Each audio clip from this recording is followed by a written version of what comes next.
मेरा नाम अनामिका है। मैं एक गरीब परिवार से हूँ। मेरा 18 साल का देवर हर रोज डॉक्टर का कोट पहनकर अपने कमरे में चला जाता और खुद को कमरे में बंद कर लेता था। कहता कि वह मरीजों की जांच करने जा रहा है, लेकिन हमारे घर में तो कोई मरीज था ही नहीं और वह कोई काम भी नहीं करता था। ना ही उसे पढ़ाई में कोई रुचि थी। वह स्कूल भी नहीं जाता था और सिर्फ 5वीं तक ही पढ़ा था, उसमें भी फेल हो गया था। मुझे उसके दिमागी हालत पर शक होने लगा था। लेकिन सुबह होते ही वह हजारों रुपए मेरी सास को दे देता था, जिससे मैं हैरान थी। एक रात मैंने उसके कमरे में छुपकर सब जानने की कोशिश की। जब मेरा देवर डॉक्टर का कोट पहनकर आया तो मैं हैरान रह गई। मेरी शादी को अभी 2 महीने ही हुए थे। मेरे पति दूसरे शहर में नौकरी करते थे और ज्यादातर घर से बाहर रहते थे। मेरे ससुराल में मेरे पति के अलावा उनकी माँ और छोटा भाई था। उनका छोटा भाई, जो 18 साल का था, उसे मेरी सास बहुत प्यार करती थी और उसे कुछ भी करने से नहीं रोकती थी। हमारा घर किराए पर था और मेरे पति की सैलरी भी बहुत कम थी, इसलिए वे दूसरे शहर में नौकरी के लिए शिफ्ट हो गए थे। हमारे घर के हालात बहुत खराब थे और हर महीने किराए की चिंता रहती थी। मेरा देवर सारा दिन घर से बाहर नहीं निकलता था, बस मोबाइल में लगा रहता था। मेरी सास भी कुछ नहीं कहती थी। एक दिन जब हम तीनों साथ में खाना खा रहे थे, मेरा देवर कुछ उदास लग रहा था। वह बार बार अपने मोबाइल में समय देख रहा था और जल्दी जल्दी खाना खा रहा था, जैसे उसे कहीं जाना हो। रात के 9 बजते ही उसने खाना अधूरा छोड़ दिया और उठकर जाने लगा। मेरी सास ने उसे रोकते हुए पूछा, आशीष बेटा, तुमने खाना क्यों छोड़ दिया और इतनी जल्दी में कहाँ जा रहे हो? उसने कहा, माँ, मैं मरीजों को चेक करने जा रहा हूँ। 9 बज चुके हैं, मुझे जाना होगा। इतना कहकर वह अपने कमरे में चला गया। मेरी सास ने मुझसे पूछा, यह आशीष क्या कह रहा था? मेरी समझ में कुछ नहीं आया। मैंने कहा, माँ जी, मुझे भी इस बारे में कुछ नहीं पता है। मेरी सास ने खाना खत्म करने में लग गई और कहा, तुमने घर के दरवाजे को अंदर से अच्छे से लॉक कर लिया था ना? मैंने कहा, हाँ माँ जी, मैंने ठीक से लॉक लगा दिया था। हम घर के दरवाजे को हमेशा अंदर से बंद रखते थे और छत के दरवाजे को भी हमेशा लॉक रखते थे। मेरा देवर रात में क्या करता है, ये जानने के लिए मैं उसके कमरे में छुप गई थी। जब उसने डॉक्टर का कोट पहना और कमरे में गया तो मैंने देखा कि वह सचमुच मरीजों को चेक कर रहा था। इससे पहले उसने कभी ऐसी कोई बात नहीं की थी। मैंने और मेरी सास ने इसे सीरियस नहीं लिया था। सुबह 6 बजे मेरी सास ने मुझे पूजा के लिए उठा दिया था। उसके बाद हमने चाय बनाई और बैठ गईं। थोड़ी देर बाद मेरा देवर भी अपने कमरे से बाहर निकला। मेरी सास ने पूछा, आशीष, रात में तुम क्या अजीब बातें कर रहे थे और तुम्हारी भाभी तुम्हारे कमरे में शुगर की दवाई लेने आई थी, तुमने दरवाज़ा क्यों नहीं खोला? तब मेरे देवर ने अपनी जेब से पैसे निकाले और मेरी सास को दे दिए। मेरी सास हैरान हो गई और बोली, आशीष, तुम्हारे पास इतने पैसे कहाँ से आए? आशीष ने कहा, माँ, मैंने आपको रात बताया था, मैं मरीजों की चेकअप के लिए गया था और ये पैसे कमाकर लाया हूँ। मेरी सास ने पैसे ले लिए और कुछ नहीं कहा। आशीष नाश्ता करने बैठ गया और कहने लगा, मैं बहुत थक गया हूँ, अब आराम करना चाहता हूँ। मेरी सास मुझसे कहने लगी, अनामिका, तुम्हारी यह ड्यूटी है कि तुम अपने देवर पर कड़ी नज़र रखो। आखिर वह क्या कर रहा है, यह जानना जरूरी है। मैंने अपनी सास से वादा किया कि मैं ऐसा ही करूंगी। हमारे घर के हालात बहुत खराब थे और मेरे पति ने भी पैसे नहीं भेजे थे। अब इन पैसों से हमारी कुछ उम्मीदें बंध गई थीं। मकान मालिक ने किराया मांग मांग कर हमें परेशान कर दिया था। मेरी सास बताती हैं कि यह मकान उनका था, लेकिन मेरे ससुर के मरने के बाद उनके भाई ने इस पर कब्जा कर लिया था। अब वही मकान मालिक बनकर हमें परेशान कर रहा था। रिश्तेदार होने के बावजूद भी मकान मालिक समय से पहले किराया मांगने आ जाता था।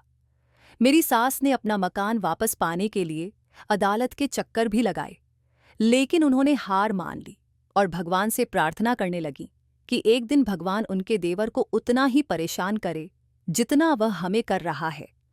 हमारे ससुराल के हालात इतने खराब हो गए थे कि मेरे पति नौकरी की तलाश में दूसरे शहर चले गए थे। उनकी माँ इस घर में अकेली रह जाती थी, इसलिए मेरी सास ने जल्दी जल्दी उनकी शादी भी कर दी थी। मेरी सास को अपने छोटे बेटे से बहुत उम्मीदें थीं, लेकिन उसने सारी उम्मीदें तोड़ दी थीं। मेरी सास अपने देवर से कहती थीं, अपने मरे हुए भाई का ख्याल करो। मैं तुम्हारे भाई की विधवा हूं और ये दोनों बच्चे तुम्हारे भाई के बेटे हैं। इसका मतलब यह है कि ये तुम्हारे भी भतीजे हैं। लेकिन मकान हथियाने के चक्कर में तुमने सारे रिश्ते नाते भूल गए। मगर उनके देवर पर इसका कोई असर नहीं होता था। मेरा देवर भी कोई काम नहीं करता था, इसलिए मेरी सास को मेरे पति से ही सारी उम्मीदें थीं। मेरे पति अपनी माँ की इस हरकत से तंग आ गए थे, क्योंकि उनका एक जवान भाई घर में मौजूद था जो काम कर सकता था।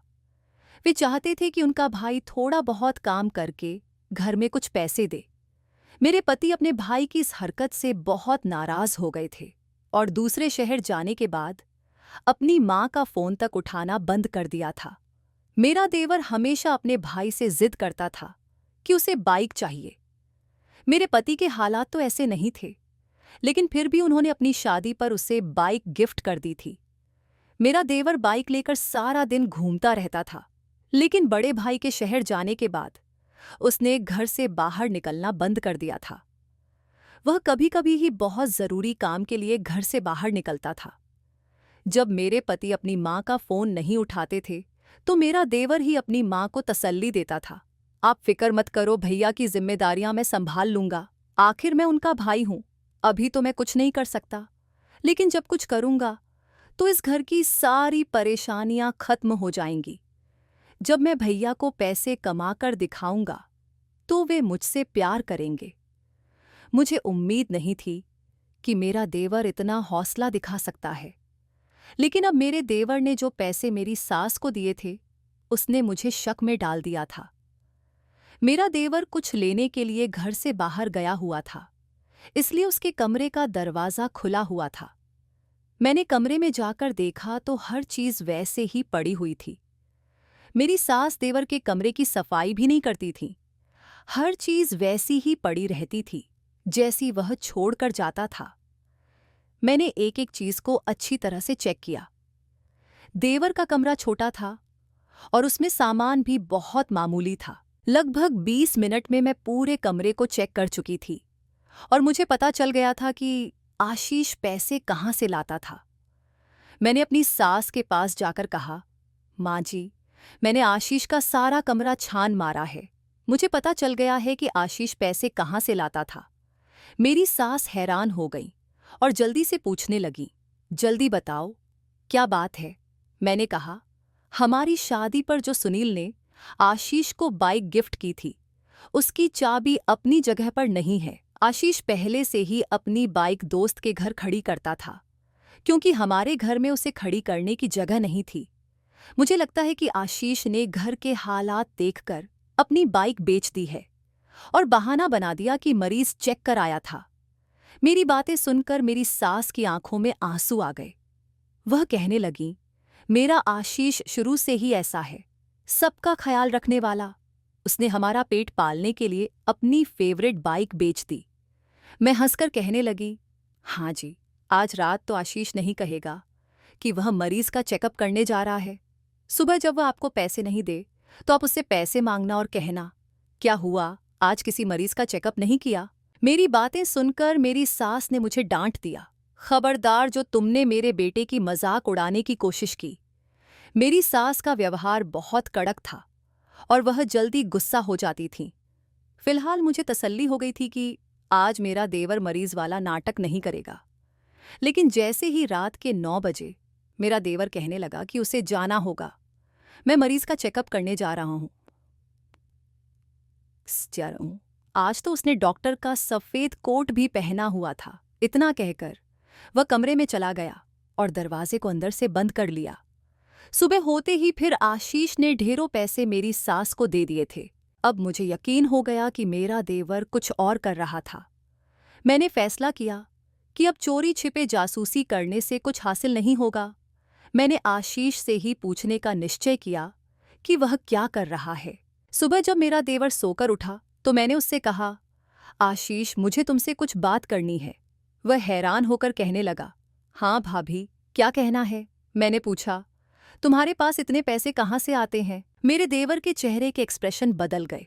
वह खूंखार निगाहों से मुझे देखने लगा और कहने लगा, आप लोगों को समझ में क्यों नहीं आ रहा है? मैं इतने दिनों से यही बता रहा हूं कि मैं मरीज का चेकअप करने के लिए जाता हूं, फिर भी आप मुझसे ये सवाल क्यों कर रही हो? मैंने कहा, अच्छा, तो फिर मरीज कहाँ से आते हैं? मेरा देवर चिल्लाकर कहने लगा, भाभी, अब बस करो, मुझ पर शक करना बंद करो। मैंने जो बता दिया बस उसी पर यकीन कर लो। मैं बहुत डर गई थी, क्योंकि अगर मेरी सास ने देख लिया कि मैं अपने देवर से बातें पूछ रही हूं तो वह मुझ पर चिल्लाती। उनका लाडला बेटा था और वह उसे कुछ भी कहने नहीं देती थी। मैं जल्दी से उठकर उसके कमरे से बाहर आ गई थी। आशीष अपनी माँ का लाडला था और इस बात का फायदा उठाता था। वह किसी के साथ भी बदतमीजी करता था, लेकिन मेरी सास उसे कुछ नहीं कहती थी। आज भी उसने मुझे डराकर चुप करवा दिया था, लेकिन वह मेरे दिमाग से सवाल नहीं मिटा सकता था। मैंने सोचा कि मेरी सास को अपने छोटे बेटे पर सख्ती करनी चाहिए और उससे पूछना चाहिए कि आखिर वह इतने सारे पैसे कहाँ से लाता है। इसलिए मैंने अपनी सास को जाकर बताया, आप अपने बेटे की तरफ से इतनी बेफिक्र कैसे हो सकती हैं? वह कम उम्र का जवान लड़का है। आप उससे पूछिए कि वह इतने सारे पैसे कहाँ से लाता है और वह क्या करता है। मेरी सास बहुत परेशान नजर आईं। वह कहने लगी, अगर मैं आशीष से बात करती हूं तो वह कुछ कहे बिना उठकर चला जाता है। अब मैं बहुत उलझन में हूं। हमेशा यही टेंशन रहती है कि कहीं मेरा बेटा किसी गलत संगत में तो नहीं पड़ गया, कहीं कुछ ऐसा तो नहीं कर रहा जिससे हमारी बदनामी हो जाए। मगर फिर सोचती हूं कि आशीष सारा दिन अपने कमरे में सोता रहता है और रात को 6 बजते ही घर के गेट को ताला लग जाता है। ना कोई घर से जाता है और ना ही कोई आता है। ऐसे में मैं अपने बेटे पर कैसे नजर रख सकती हूं? मगर फिर वही, पैसे कहाँ से लाता है? मैं कुछ नहीं जानती। अनामिका, मैं बहुत परेशान हूं। यह बात मैं सुनील से भी नहीं कह सकती हूं, क्योंकि वह आशीष की वजह से मुझसे बहुत नाराज रहता है। यह बात सुनेगा तो और ज्यादा नाराज हो जाएगा।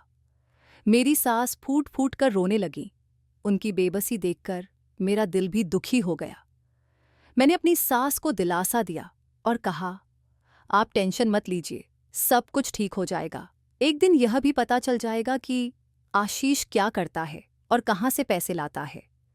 मेरी सास कहने लगी, ये मेरा देवर मर क्यों नहीं जाता? उसकी वजह से ही हमारे घर में परेशानी आई है।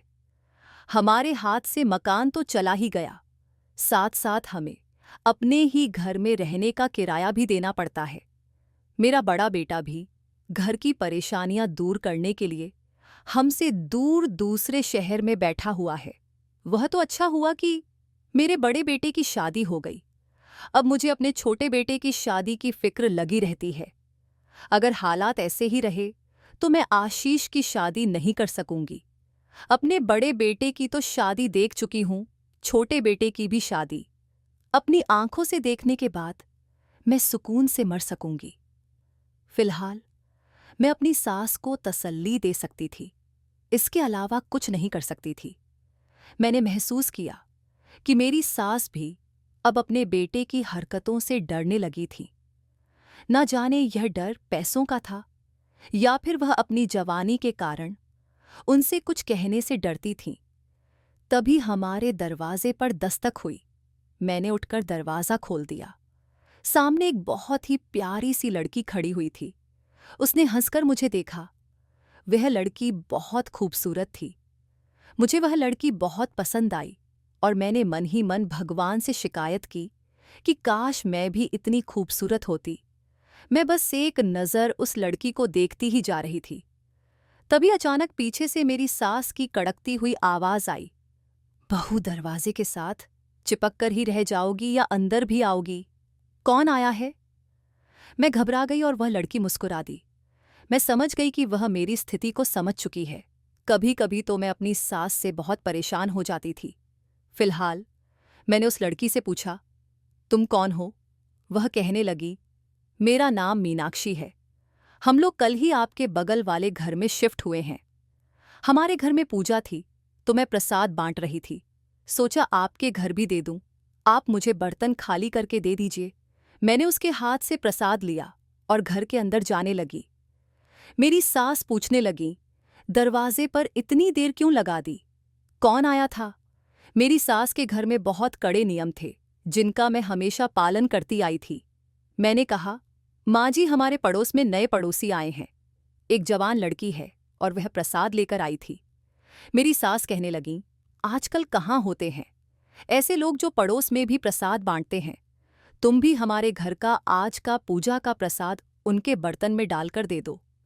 मैंने घर का प्रसाद उस बर्तन में डाल दिया और मेरी सास ने बर्तन ले लिया। न जाने मुझे क्या हुआ, मैं भी अपनी सास के पीछे पीछे चल पड़ी।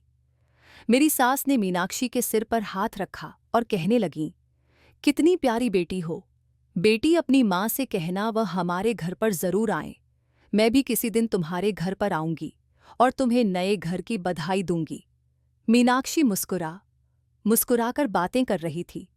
मुझे वह लड़की बहुत भली लगी। फिर मैं अपनी सास के अंदर आने से पहले ही घर के अंदर लौट आई, नहीं तो मेरी सास मुझे जरूर डांट लगाती। फिलहाल मुझे उस लड़की के साथ मुलाकात बहुत अच्छी लगी, क्योंकि जब से मेरी शादी हुई थी मैं किसी से बातें करना ही भूल गई थी। बस हमेशा अपनी सास के साथ ही बातें करती रहती थी। जब से मेरी शादी हुई थी अपने मायके भी नहीं जा पाई थी। अगले दिन मीनाक्षी और उसकी माँ हमारे घर पर आईं। मीनाक्षी की माँ का व्यवहार भी बहुत अच्छा था। वह कहने लगी, मीनाक्षी बता रही थी कि आपने हमें अपने घर बुलाया था। आज मैं फ्री हुई तो सोचा कि मीनाक्षी के साथ आपके घर का चक्कर लगा लूं। मैंने मीनाक्षी और उसकी माँ के लिए चाय और नाश्ता तैयार कर लिया था। मीनाक्षी की माँ कहने लगी, आपकी बहू तो बहुत सुंदर है, कभी अपनी बहू को हमारे घर भी लेकर आइए। मीनाक्षी भी कहने लगी, जी, हम माँ बेटी सारा दिन घर में अकेली रहते हैं। अगर आप हमारे घर पर आती रहेंगी तो हमें अच्छा लगेगा। मैंने कहा, जी आंटी, मैं आपके घर जरूर आऊंगी। मैंने दिल में सोचा कि आंटी की उम्र भी तो मेरी सास की उम्र से थोड़ी ही कम होगी, और जब मीनाक्षी घर पर नहीं होगी तो मैं आपके घर जाकर क्या करूंगी। लेकिन फिर सोचा कि अभी तो मीनाक्षी की नौकरी नहीं लगी है, अभी मैं आंटी के घर जाकर मीनाक्षी से दोस्ती बढ़ा सकती हूँ। मैंने सोचा कि कल ही बहाने से मीनाक्षी के घर जाऊंगी। बाद में जब मीनाक्षी की नौकरी लग जाएगी तो उससे मिलने का ज्यादा मौका नहीं मिलेगा। अगले दिन मैं किसी काम से मीनाक्षी के घर चली गई। मेरी सास तो अपने बेटे की परेशानी को लेकर इतनी उलझी रहती थी कि उन्हें मेरी भी ज्यादा चिंता नहीं रहती थी। इसलिए उन्होंने मुझे मीनाक्षी के घर जाने की परमिशन भी आसानी से दे दी। मैंने जैसे ही मीनाक्षी के घर का दरवाज़ा खटखटाया तो खुशी हुई कि मीनाक्षी ने ही दरवाज़ा खोला। वह मुझे देखकर बहुत खुश हुई और अपनी माँ को आवाज़ लगाई, माँ, देखिए हमारे घर पर कौन आया है। पड़ोस में रहने वाली भाभी आई हैं। मीनाक्षी मुझे घर के अंदर बुलाने लगी और सोफे पर बैठने के लिए कहा। वह बोली, भाभी आप बैठिए, मैं आपके लिए पानी लेकर आती हूँ। मैंने पानी पिया और हम तीनों बातें करने लगे। मीनाक्षी कहने लगी, भाभी आपके हाथ की चाय मुझे बहुत पसंद आई थी। मैंने कहा, तो फिर तुम्हें मेरे हाथ की चाय पीने के लिए हमारे घर पर रोज आना पड़ेगा। मैं तुम्हें रोज अच्छी चाय बनाकर पिलाऊंगी। इसी तरह हम दोनों के बीच काफी देर तक बातें होती रहीं। आंटी तो उठकर अपने कमरे में आराम करने चली गईं। बातों बातों में मीनाक्षी ने मुझे अपने बारे में काफी कुछ बता दिया और मैंने भी अपनी शादी से पहले की और अब तक की सारी बातें बता दी। मैंने उसे अपने हस्बैंड का फोटो भी दिखा दिया। देखते ही देखते मीनाक्षी मेरी बहुत अच्छी फ्रेंड बन गई। मीनाक्षी की मम्मी भी हमें एक साथ देखकर बहुत खुश होती थीं। हम दोनों एक दूसरे के घर आने जाने लगे। कुछ दिनों बाद मीनाक्षी की जॉब भी लग गई। मीनाक्षी से मेरी दोस्ती पर मेरी सास को भी कोई दिक्कत नहीं थी, क्योंकि उनकी भी मीनाक्षी की मम्मी से दोस्ती हो गई थी। दोनों आपस में ही टाइम पास किया करती थीं और हम दोनों एक दूसरे से खूब बातें करते थे। अब सुबह से शाम तक मीनाक्षी ऑफिस जाती थी। हैरानी की बात यह थी कि मेरी सास मुझे मीनाक्षी के घर जाने से बिल्कुल नहीं रोकती थी। एक दिन शाम को मीनाक्षी हमारे घर आई और कहने लगी, तुम्हारा देवर बड़ा अजीब है, ये जवान है, फिर भी कोई नौकरी नहीं करता, तुम्हें इसे कोई नौकरी करवा देनी चाहिए। दोनों भाई मिलकर घर को संभालेंगे तो घर के खर्चे में भी राहत होगी। मैंने मीनाक्षी को बता दिया था कि मेरा देवर पागलपन वाली हरकतें करता है। वो रात के 9 बजे के बाद कहता है कि वह मरीज को चेक करने जा रहा है, लेकिन असल में वह अपने कमरे में जाकर खुद को बंद कर लेता है। मीनाक्षी मेरी बात सुनकर हैरान हुई और उसने समझ लिया कि मेरा देवर सच में ही मरीज का चेकअप करने जाता होगा। वह बोली, लेकिन यह तो अच्छी बात है कि वह मरीज का चेकअप करता है। तुम मुझे इतना ऐतराज क्यों दिखा रही हो कि वह अपने कमरे में मरीज को चेक करता है? शायद कोई मरीज उसके कमरे में आता होगा। मुझे लगा था कि वह कोई काम नहीं करता होगा, लेकिन यह तो अच्छा काम है। अब वह तुम्हारी सास को पैसे भी ज्यादा लाकर देता है तो इसमें कोई दिक्कत वाली बात नहीं। इतनी ही देर में मेरी सास वहां आ गई। मैं मीनाक्षी से कुछ और कह पाती, उससे पहले ही खामोश हो गई और हमारी बात अधूरी रह गई। उसके बाद पिछले 2-3 दिनों तक मेरी मीनाक्षी से कोई मुलाकात नहीं हुई। एक दिन हमारे घर का दरवाज़ा बजा और जब मैंने दरवाज़ा खोला तो मीनाक्षी खड़ी थी। वह गुस्से में लग रही थी और कहने लगी, अनामिका, तुमने मुझसे झूठ क्यों बोला? तुमने कहा था कि तुम्हारा देवर मरीज का चेकअप करता है। मैं तो समझी कि वह डॉक्टर होगा। तुमने मुझसे इतना बड़ा झूठ बोला। मुझे तुमसे झूठ की उम्मीद नहीं थी। मैंने कहा, मीनाक्षी, तुम क्या कह रही हो? मुझे कुछ समझ में नहीं आ रहा। मीनाक्षी अपनी ही बात कहे जा रही थी और मेरी बात सुनने के लिए तैयार नहीं थी। जब मैंने उसे जबरदस्ती बात करने की कोशिश की तो वह बोली, बस मुझसे ज्यादा बात करने की कोशिश मत करो। इतना कहकर वह वापस लौट गई। वह बहुत गुस्से में लग रही थी और पहली बार मुझसे इस तरह से बात की थी। मेरा दिल टूट गया था क्योंकि मुझे मीनाक्षी के रूप में एक अच्छी दोस्त मिल गई थी। मेरी आंखों में आंसू आ गए और मैं घर के अंदर वापस लौट आई। मेरा दिल बहुत बेचैन हो रहा था। मैं मीनाक्षी की बेरुखी बर्दाश्त नहीं कर पा रही थी। अपने कमरे में जाकर रोई और जब दिल का बोझ हल्का हुआ तो मीनाक्षी की बातें मेरे दिमाग में घूमने लगीं।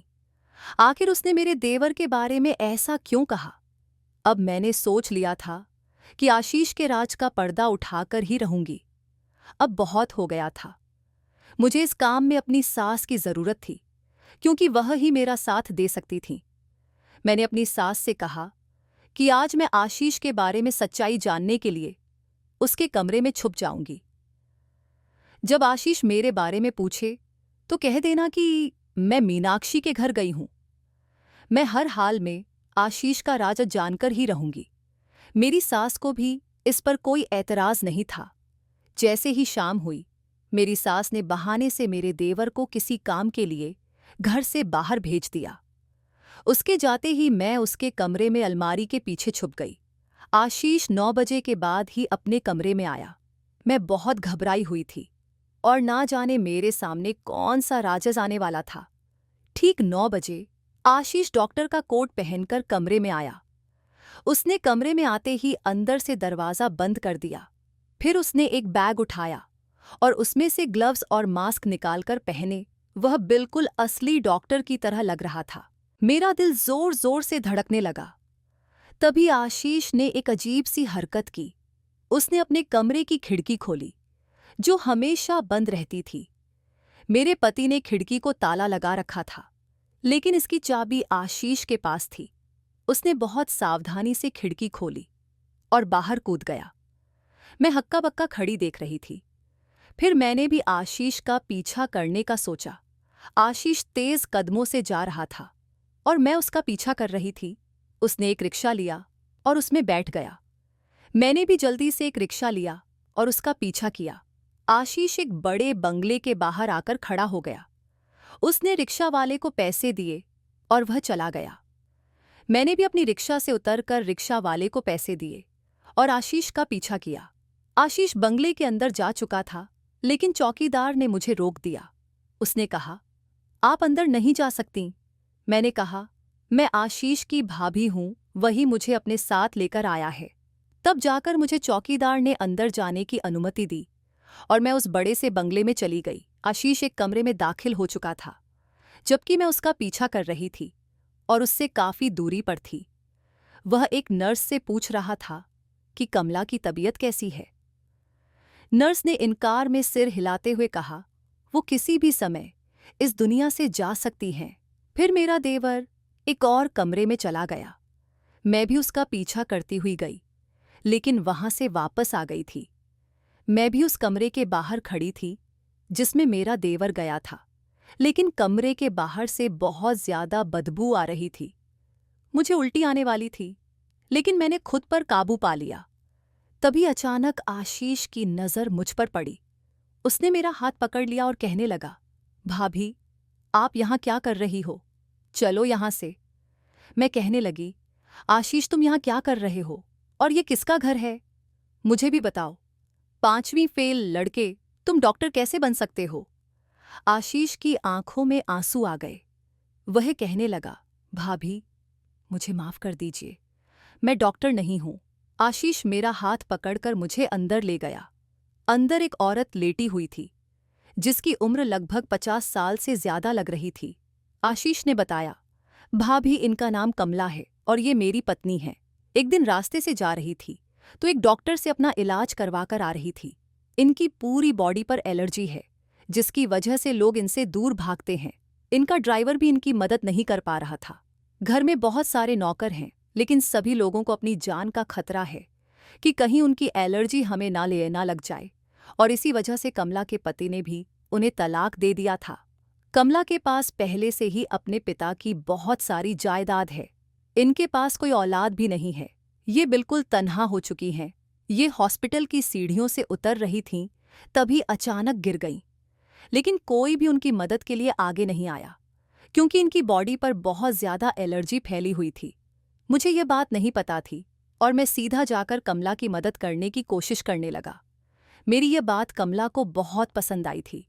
कमला ने मुझे अपने घर का पता दे दिया था। मैं जब एक दिन उनके घर पर आया तो उन्होंने मुझे बताया कि उन्हें एक जानलेवा बीमारी है। ये बहुत खतरनाक एलर्जी है और उनके जख्मों में से बदबू भी आती है, जिसकी वजह से लोग उनके करीब आने से डरते हैं कि कहीं यह बीमारी उनको न लग जाए। वह बुरी तरह से रो रही थी और मुझे अपनी कहानी बता रही थी। मुझे उन पर बहुत तरस आ रहा था। उन्होंने मुझे बताया कि मेरी इस बीमारी की वजह से मेरे सारे अपने मुझसे दूर हो गए। कोई भी ऐसा नहीं है जो मेरे साथ समय बिता सके, मेरे साथ बातें कर सके। जो दिन मेरी जिंदगी के रह गए हैं वे हंसी खुशी कट सकें। मेरे पास बहुत दौलत है, लेकिन इस समय यह दौलत भी काम नहीं आ रही। तभी मैंने सोचा कि अगर मैं कमला का ख्याल रखने लगूंगा तो मुझे अच्छे खासे पैसे मिलने लगेंगे। जब मैंने कमला को यह बात बताई तो उसने कहा, क्या तुम मुझसे शादी कर सकते हो? अगर तुमने मुझसे शादी कर ली तो मेरे मरने के बाद मैं अपनी सारी जायदाद तुम्हारे नाम कर दूंगी। तुम्हारा काम सिर्फ इतना होगा कि तुम रात के समय पर मेरे पास बैठकर मुझसे बातें किया करो। दिन तो मैं किसी भी तरह गुजार लेती हूँ, लेकिन रात गुजारनी बहुत भारी हो जाती है। मैं कमला की बात मान गया था, इसलिए मैंने कमला के बारे में किसी को नहीं बताया था। अगर मैं माँ को इस बारे में बताता तो माँ कमला की बीमारी के बारे में सुनकर कभी भी मुझे उसके करीब नहीं जाने देती। लेकिन आज घर की हालात की वजह से भैया भी हमसे दूर रहकर पैसे कमा रहे हैं। मैंने सोचा कि अगर मैं यह काम कर लूँगा तो हमारे घर के हालात भी ठीक हो जाएंगे, क्योंकि हमें पैसों की बहुत ज़रूरत है। इस तरह से मेरा काम भी हो जाएगा और कमला का भी काम हो जाएगा। मैं मान गया था और मैंने कमला से शादी कर ली। दिन के समय पर यह नर्स कमला का ख्याल रखती है और रात के समय पर मैं यहाँ आ जाता हूँ। कमला ने शादी के बाद अपना क्रेडिट कार्ड मुझे दे दिया था। सुबह को घर जाते समय पेटीएम से पैसे निकालकर ले आता था, ताकि माँ को घर के खर्चे के लिए पैसे दे सकूं। मैं आशीष की बातें सुनकर दंग रह गई थी। इसका मतलब कि आशीष ने 18 साल के होते हुए एक 50 साल की बीमार औरत से शादी कर ली थी। मैंने आशीष से पूछा, क्या यह बीमारी तुम्हें तो नहीं लग गई? वह हंसकर कहने लगा, भाभी, अगर लग गई तो क्या होगा? मैं मर जाऊंगा। मगर आपकी भैया की और मेरी माँ की जिंदगी तो आसान हो जाएगी और आप लोगों की जिंदगी को आसान करके ही तो मरूंगा। आशीष कहने लगा, अच्छा भाभी, अब मुझे कमला के पास जाने दो। जब वह अपनी पत्नी के कमरे में गया तो उसे पता चला कि उसकी पत्नी तो मर चुकी है। सुबह होते ही मेरे देवर ने उसके अंतिम संस्कार का इंतजाम करवा दिया था, लेकिन अपने वादे के मुताबिक कमला ने अपनी सारी जायदाद मेरे देवर के नाम कर दी थी। मैंने अपनी सास को भी सारी बात बता दी थी। मेरी सास यह सुनकर फूट फूट कर रो रही थीं। उन्हें आशीष की बहुत फिक्र हो रही थी। कुछ दिन गुजरे तो आशीष मुझसे कहने लगा, भाभी, आपको एक बात बताऊं? मैं बोली, हाँ कहो। तो वह कहने लगा, भाभी, आपकी दोस्त मीनाक्षी। मैंने कहा, हाँ उसकी मेरी तुम्हारी वजह से लड़ाई हो गई है। ना जाने वह मेरे बारे में क्या क्या सोच रही थी और इतनी सारी बातें मुझे सुनाकर खुद ही मुझसे नाराज होकर बैठ गई। आशीष कहने लगा, भाभी, पहले मेरी बात तो सुन लो, मैं आपको उसके बारे में ही बताने वाला हूं। मैं बोली, हाँ कहो, क्या कहना चाहते हो? तो वह कहने लगा, जब मैं हर रात खिड़की से जाता था तो आपकी दोस्त मुझे देख लिया करती थी। फिर वह काफी देर तक अपनी खिड़की में खड़ी हुई मेरा इंतजार करती रहती थी। मैं समझ गया था कि आपकी दोस्त आपको एक न एक दिन मेरी सारी बात बता देगी। मैं इस बारे में आपको बताने ही वाला था, लेकिन आपने खुद ही सच्चाई का पता लगा लिया। मैं बोली, हाँ, मैंने उससे कहा था कि तुम डॉक्टर हो और मरीज का चेकअप करते हो, लेकिन जब रात को वह तुम्हें चोरों की तरह ऐसे भागते हुए देखती होगी तो उसने सोचा होगा कि मैंने उससे झूठ बोला और उसको लगा होगा कि तुम डॉक्टर नहीं बल्कि कोई चोर हो। तभी तो वह उस दिन मुझसे इतने गुस्से में बात कर रही थी। हमारे घर के हालात तो बहुत ज्यादा बेहतर हो गए थे। मेरे पति भी दूसरे शहर से घर वापस लौट आए थे और हम लोगों ने वह घर छोड़ दिया था जो मेरे देवर का था, और हम कमला के बंगले में ही रहने के लिए आ गए थे, क्योंकि कमला ने मेरे देवर के नाम अपनी सारी जायदाद कर दी थी। और इसी तरह से मेरा 18 साल का देवर आज लखपति बन गया था। उसके नाम लाखों की जायदाद हो गई थी। मेरे पति और देवर ने एक साथ बिजनेस सेट कर लिया था। हमारे यहां से जाने के बाद मीनाक्षी भी बंगले पर मुझसे मिलने के लिए आई थी और उसने मुझसे उस दिन के लिए भी माफी मांगी थी। उसने मुझसे कहा कि मुझे माफ कर दो अनामिका, मुझे लगा तुमने अपने देवर की साइड ली और तुमने मुझे अपने देवर के बारे में डॉक्टर बताकर झूठ बोला, जबकि मैं तो उसे चोर समझ बैठी थी कि वो रात के अंधेरे में खिड़की से कूदकर कहाँ जाता था। फिलहाल मेरी और मीनाक्षी की दोस्ती पहले की तरह नॉर्मल हो गई थी और हमारे घर के हालात भी बहुत अच्छे हो गए थे। मेरे पति वापस हमेशा के लिए मेरे पास लौटकर आ गए थे और अब हम अपने घर में बहुत ज्यादा खुश हैं। दोस्तों, उम्मीद करती हूँ आपको हमारी कहानी पसंद आई होगी। कहानी पसंद आई है तो वीडियो को लाइक करें, चैनल को सब्सक्राइब करें और नोटिफिकेशन बेल को दबाएं ताकि अगली अपडेट सबसे पहले आपको मिले।